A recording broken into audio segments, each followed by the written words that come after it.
Some of it, of course, is so absurd as to be funny.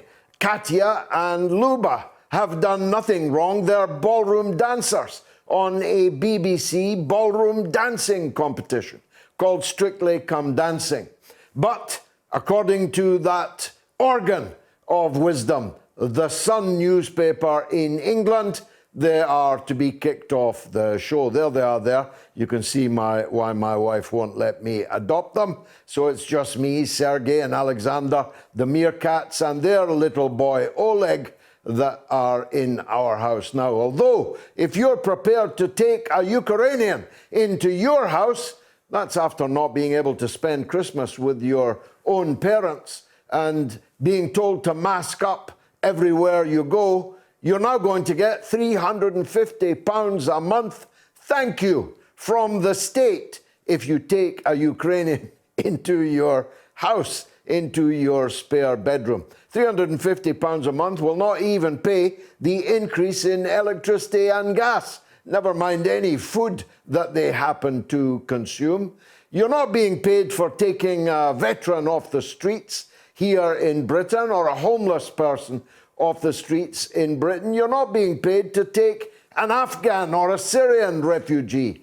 But as we all know by now, Ukrainians are people like us, from a civilized country like us, as opposed to those countries that merely invented the number zero, invented algebra, had street lighting when we were painting our faces blue and living in the forest. You know, these uncivilized tribes that we have been waging war on. In case of Iraq and Afghanistan, total war. In the case of Afghanistan, a 20-year war. And even the poor hirelings that worked for our occupation are continuing to be locked out of access to Britain and the United States. And the Afghan people, including those that worked for our occupation, are enduring a bitterly cold winter and starvation conditions. There's no one raising £100 million plus for them. There's no one lighting up the Eiffel Tower and Wembley Stadium in their colours. There are no police helicopters flying overhead in the colours of Ukraine. Brighton are not allowed to wear their away football strip because it's blue and yellow when they weren't away.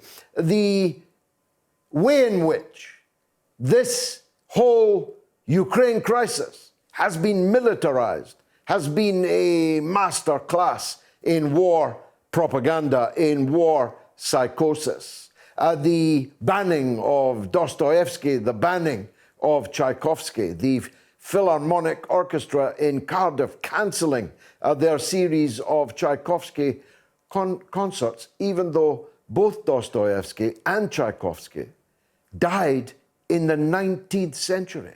What they have got to do with events in Ukraine in 2022 is, of course, absurdly ridiculous and impossible to answer.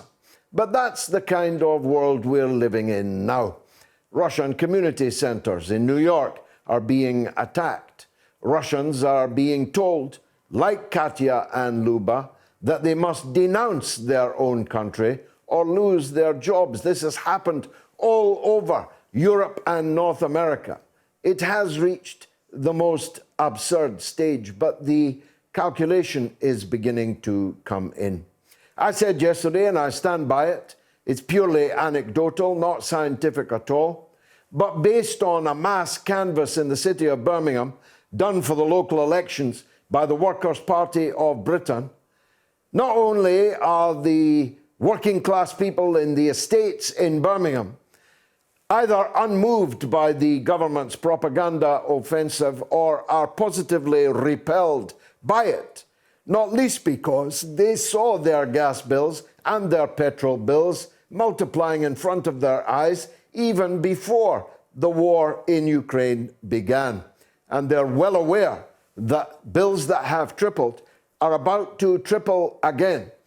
And I want to put it to you seriously, that bills, cost of living bills in Britain, and I think in the United States, will very soon become literally unpayable.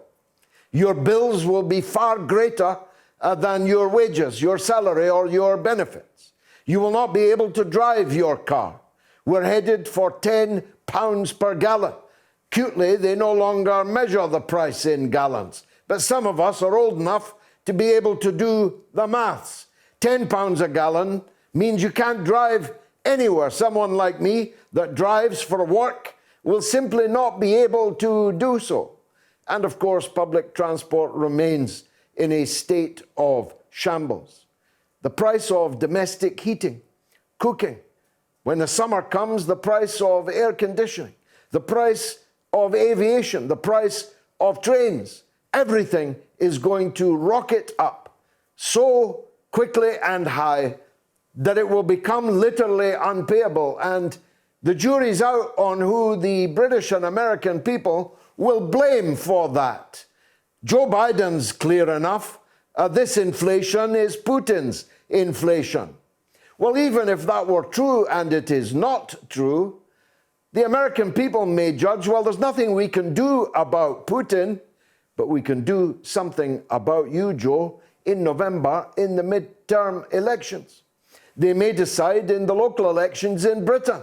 We can't do anything about Putin, but we can do something about the British government that has led us over the cliff after a senile old buffer, Joe Biden, in Washington for no good reason, and certainly no reason of national self-interest. And people can see the bills stretched out ahead of them, not just their own personal domestic bills, but the wrecked economy, that the great conscious uncoupling with Russia and the East is going to necessarily create. And I want to spend time talking about that tonight. We'll talk about the war, of course. We'll talk about the 200 foreign mercenaries, that one of the mercenaries, a Brazilian, come all the way from Brazil for $2,000 a day to be a mercenary and had to run for his life. And 200 of his fellows lost their lives in the last 24 hours. On a NATO base, imagine. Mercenaries, foreign mercenaries on a NATO base. How did they get in? We'll talk about all of that and the war situation itself. But I want to change gear or change direction in terms of what all of this is going to mean. I'm a great believer in the Chinese saying that sometimes the enemy struggles mightily to lift a huge stone only to drop it on its own feet. And I am absolutely convinced that the great uncoupling, the savage sanctions, as they call them, they keep telling you they're not against the Russian people, though they're banning Russian people off the television. They're even banning dead Russians from having their music performed in concert. They are crushing the living standards they believe of the people of Russia. It's a strange way of showing that you've got nothing against ordinary Russians. But what about if it's a boomerang? What about if it is going to hit us much harder than it's going to hit them? It already is. In the aforementioned rocketing price of gas and of petrol and diesel, and that's just for starters. Russia has forbidden the export to a list of countries, you could probably guess the countries, of the raw materials and commodities which they produce in abundance. Russia is the biggest producer of wheat in the world, but none of it is coming to the West. And so the price of wheat is going to go through the roof. The London Metal Exchange had to shut down on Friday because of the collapse in prices of some commodities and suspicious rise in the price of some others, because, of course, Russia produces all kinds of vital components of semiconductors and other technological and manufacturing products in the West. The Russians are not just an extraction economy, despite what you've been told. They are the biggest producers of nickel, of neon, of all kinds of things that are vitally important in the manufacturing processes, which will now have to either pay through the roof for alternatives, if alternatives exist, or will have to stop producing, throwing large numbers of people out of work. And then there's the banking crisis that is rapidly coming down the pipe. Older viewers will know of the crash in 2008 and the devastation and more than a decade of austerity that produced in the economies of the West. There's another banking crisis coming because the wizards that run our affairs have completely uncoupled Russia from the hitherto Western-dominated banking system. That doesn't mean Russia no longer has a banking facility. It just means they've signed up with the Chinese banks instead. But the consequent de-dollarization between countries like India, Iran, Venezuela, Russia, and China will lead to a dramatic fall in the value of the dollar. And the United States doesn't have the domestic manufacturing capacity to actually turn that into a good thing because, like the West of Europe, the United States is heavily dependent, even to wipe their backside, on products that are coming from the East, which will no longer come. Everything that Russia produces will now be bought by the East. Nothing that Russia produces will be sold to the West. So we've got a manufacturing, an energy, and very soon a banking crisis that will shake Western economies and, I think, perhaps Western societies to their very timbers. Now, I've 5 times used the word West. It's a misnomer, as we, I think, are quickly about to find. Only 10% of the population of the world are Westerners. 90% are not. They're either Easterners, India and China being the most populous of Eastern countries, but many countries of the East, like Indonesia with hundreds of millions of people in their populations, or Africa to the south, or South America to the south. 90% of the world does not live in the West. Just 10% do. And in fact, a staggering statistic is that white Europeans constitute 8% of the population of the world.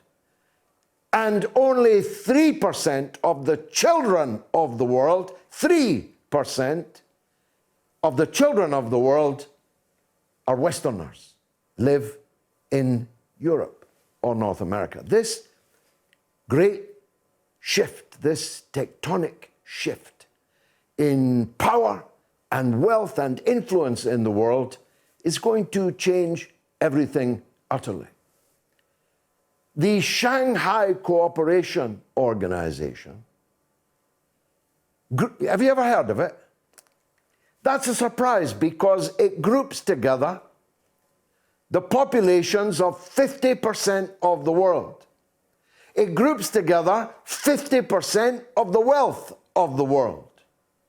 The sun is rising in the East. It didn't have to sink in the West. We could have had 2 suns cooperating with each other to make each other shine more brightly. But the idiots that run our affairs have decided that instead of cooperation, they want confrontation, and they are going to lose it.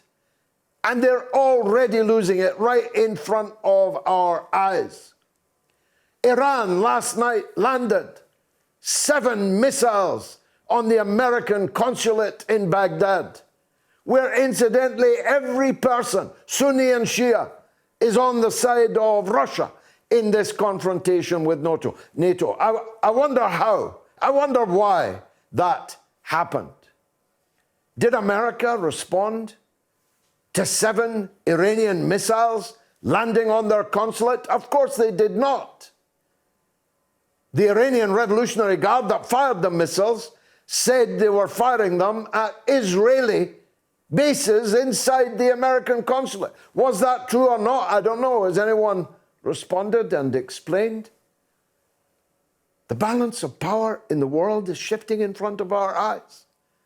Joe Biden had to send plenipotentiaries to Caracas to beg Nicolas Maduro, the man they put a bounty on his head of millions of dollars, dead or alive, had to send people to Caracas to beg Maduro to up oil production, to stop the rampant inflation in energy prices in the US. It failed, of course, not least because the United States recognizes someone completely different as the president of Venezuela. Somebody called Juan Guaido, to whom they forced courts all around the Western world to hand over billions of dollars of gold belonging to the Venezuelan people, to somebody called Juan Guaido, who's now shrieking, "Hey, what about me? You're about to find Mr. Guaido, just like the puppet regime in Kabul that fled as you fled. You're about to find that you, like the Afghan people, were entirely dispensable. You were being used and abused." And the same is true of Juan Guaido. India is being excoriated because it has taken a stand with Russia in this crisis. Most of the African countries abstained in the General Assembly of the United Nations because Africa knows there was never a Russian Congo, there was never a Chinese Côte d'Ivoire. It was the European countries that occupied and looted Africa, even of its people. Russia and China never occupied anywhere in Africa. And, of course, in Latin America, where every single country, from Mexico down to Chile, has as its major trading partner, its biggest trading partner, the People's Republic of China, you won't find any takers, left, right, or center, for seeking to gang up on what will now be the center of the world. You can call it Eurasia.